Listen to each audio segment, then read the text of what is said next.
having trees available in a space is really an attractive component to encouraging people to gather in those spaces. So we want to make sure that that's true throughout the city of Goshen.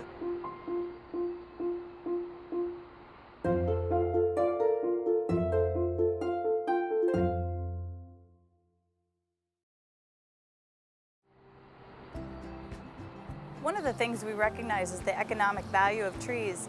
In Indiana, for example, your property value can be increased by up to 12% just by having some trees in your yard.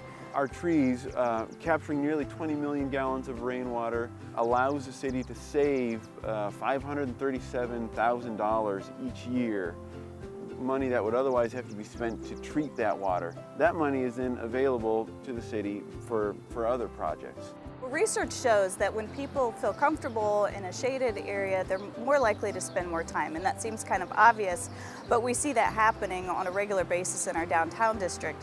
That's one of the reasons that Goshen works really hard to make sure that there are trees in the downtown, because we want people to come, feel comfortable, spend time, and spend money, of course, in our downtown district.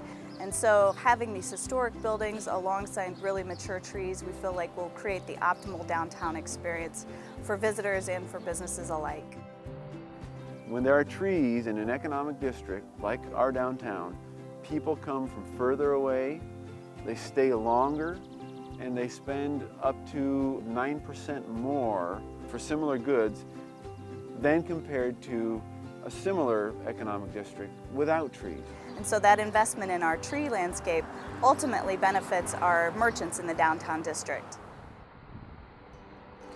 There are economic benefits to trees not only in commercial areas but in residential as well.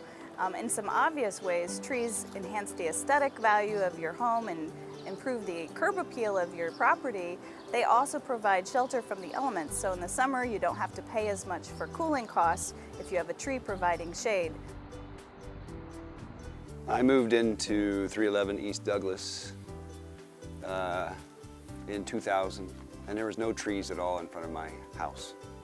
So the first thing I did was I planted a bunch of maple trees. Our energy utility bill decreased because in the summertime we have lots of shade, in the wintertime the leaves fall, and allows a south-facing sun to hit the house and warm it up. Heating costs in winter can be lowered because of the presence of trees. The calculations that we did looking at our trees show that if you've got 2 or 3 trees in your yard, you're receiving already somewhere between $240 and $260 a year in the benefits that those trees provide. Our front yard is the coolest place to sit in the entire neighborhood or block. And we actually notice that a lot. My wife thanks me for planting trees. We really want the city as a whole to be a comfortable gathering place where people enjoy spending time, and we recognize that trees are an essential component of that.